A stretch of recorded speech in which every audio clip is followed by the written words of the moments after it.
Today we are going to be talking about those inequalities about Congo. Number one, their music and dancing. What do you have to talk about their music, Congolese music? Actually, if you talk about music minus mention in Congo, you're doing a Mm, disservice to the whole world mm, and Africa in particular. You realize Congo, especially in Ghana, it mm. was the first music, the first dance we had. I'm sure it's not even it's actually all over Africa. If you're talking about music, these are people who have loved their dance, they've loved their music. Surely. We talk about someone talks about music, the introduction of music, the introduction of those funny dance trick styles. Yeah, that was Congo. It made our early days. We enjoyed the music at school. We enjoyed their music during parties. You remember those days of the radio with Tumizi Daros, where you use a tape, you put in a tape. Do you remember them? Yeah, I remember tapes. Everyone used to have tapes at home. But for us, we used to have tapes with our local music, not Congolese music. Congolese But music was the thing for the past. Though now it has changed, we also have to accept. Okay, they mm, introduced the music to mm, Africa and the world, but mm, the other countries have also taken over. Because if you are to see Kenya, Tanzania, Uganda, each country is actually singing their own style of music. But we appreciate Congo for introducing us because they are the ones who introduced us. So as we appreciate all the other countries, we should also appreciate Congo, especially with introduction of music. They yeah. made people know the importance of music. Number two, Congo is rich in minerals. If you talk about minerals, you don't Mm. even have to mention the name. It is the richest country on earth, full of minerals. And that's why you realize that some of these wars, actually, it's unfortunate because these are unjust wars. You know, these Congolese people are suffering because of the minerals they have. These guys go create commotion to steal their minerals. They have cobalt, they have diamond, they have gold. I think that it is the largest, it might be the largest country with gold deposits. All these minerals which make phones, they are actually only come from Congo. So, surely, talk about natural minerals. Actually, they were blessed, God blessed them with minerals. It's only that they failed to manage them, maybe. And of course, as a result of also foreigners, you know, these guys are also selfish. They just come, they want to take it and I everything that want, doesn't yeah. belong to them. Yeah, but minerals, you cannot separate minerals from Congo. All right. When we're talking about Rwanda, we talked about gorillas. When we talked about also Uganda, we talked about gorillas. Again, Congo, the same point is coming up. You realize that, of course, as we talk of gorillas, you actually have to mention those three countries because it is a very funny situation, a very funny scenario. You see, these gorillas are like human beings, but for them, the only difference between them and us is that they Mm, don't need a visa, they don't need a passport to cross. mm. So they are always moving within these three countries. They are moving from Rwanda, going to Congo, Uganda. So that's their home area. As they It's are not, trying to take of trekking, because you see the other thing why you have to specifically mention about Congo is with gorilla trekking, you know, you have to find them wherever they are.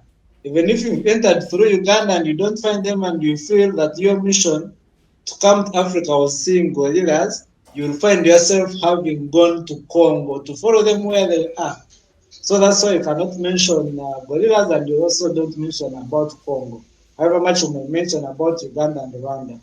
So Congo as a factor has to be there within the gorilla trekking, gorilla tourism.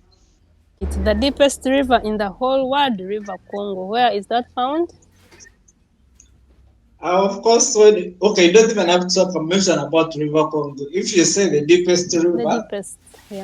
it's only one in the whole world. It's Mm. River Congo. Though this Congo is shared between Congo Brazzaville and the Democratic Republic of Congo. So that one also has to be clear because someone might reach Congo Brazzaville and they say, but I'm seeing River Congo. Yes, it is actually, it's the one which, it is the borderline of their capital cities, the Kinshasa on this other side, and is it Riviera or I've forgotten the capital of Congo Brazzaville.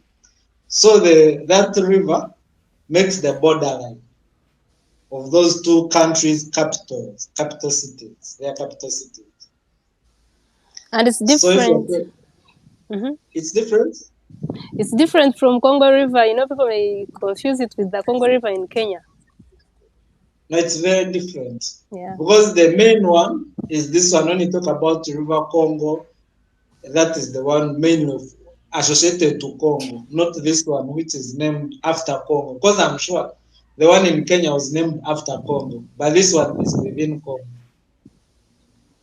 Okay. Tell us those special foods in Congo. Those foods that when you talk about them, then they are only in Congo. What are their special meals like? How you see ugali Kenya, matoke Uganda? What's those foods in Congo that are unique? We shall start with cassava. They eat cassava in any form. They will grind it, they will boil it, they will eat its leaves, and in the name of sombe, you know, they like dry fish a lot. Mm-hmm.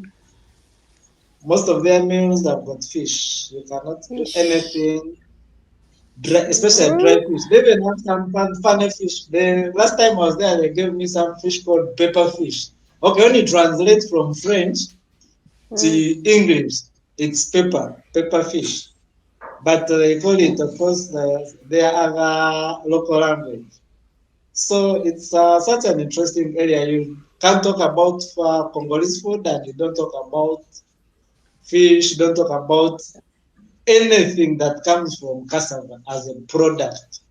You see, they So even have this other way of preparing cassava where they have to first like put it in water. It first gets like as if it is rotten, get it out, dry it, still make portion out of it. You see, that is the kind of love you're talking about when you're talking about any byproduct or any mm. product from cassava. You can't separate. You can't separate it from Congo.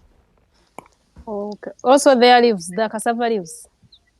Yes, they eat any, they eat everything from the leaves to the tubers. It's only maybe Yeah. the stems that they don't eat. So when you're talking about any love for food, especially cassava, we're talking about Mm. Congo. Then of course, I think also the foodstuffs. Mm. These people apply mayonnaise on practically everything. When I say everything, just know it's everything from Mm. bread to food, anything that is eaten, they put mayonnaise on it. Mayonnaise. And I'm sure it's the only country that loves mayonnaise more than those other Mm. people who actually make it. Okay. The largest city in Africa. Is it the largest city in Africa? Which one is the largest?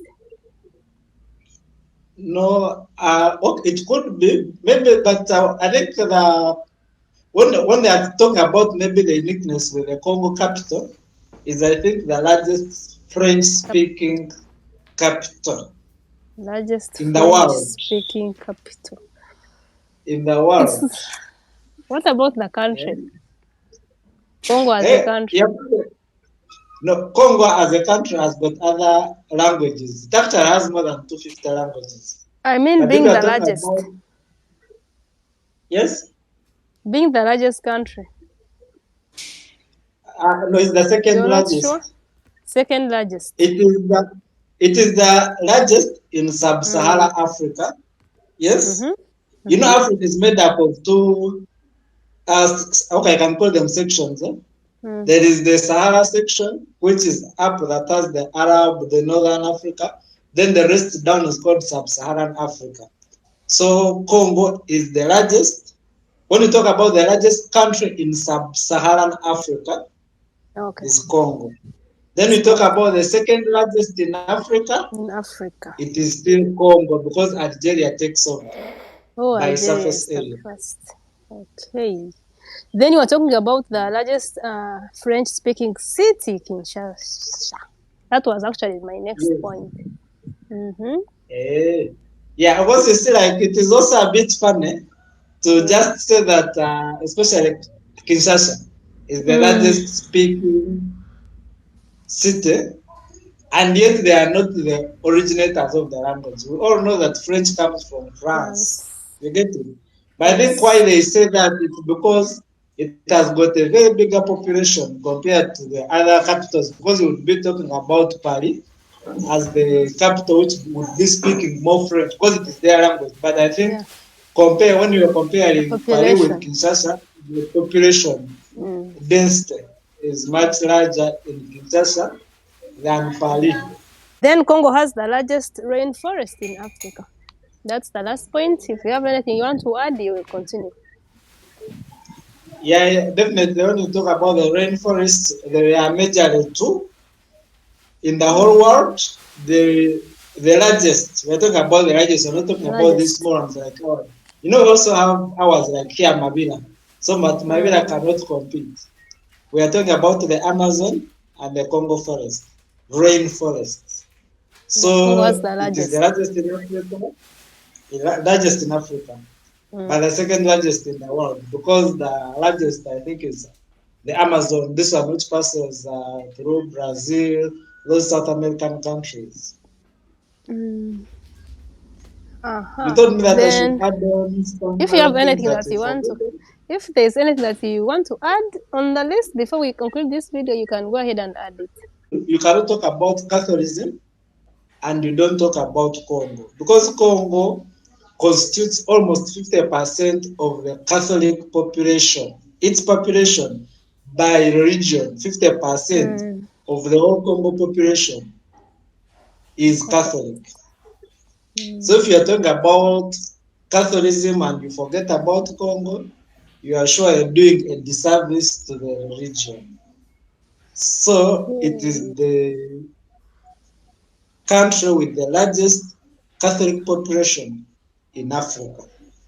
About the world, I don't know the statistics, but with Africa, I'm 100% sure that it is proud. It is proud to be Catholic, to be Roman Catholic. Because the Catholics come from Italy, Rome, Vatican. So you talk about Catholicism, you have to talk about Congo, especially when you are dealing with Africa. Thank you so much, Julius, for that rich discussion today. I hope we learned a lot of things and got to know things that we didn't know about Congo. Thank you so much, viewers, and please don't forget to subscribe and turn on that bell so that you always get to know anytime that we'll be uploading. And if there's anything you want us to talk about, comment it in that section. Comment section, we'll definitely talk about it. Otherwise, have a nice time and thank you so much for watching. Bye, Julius. Bye, viewers and everyone.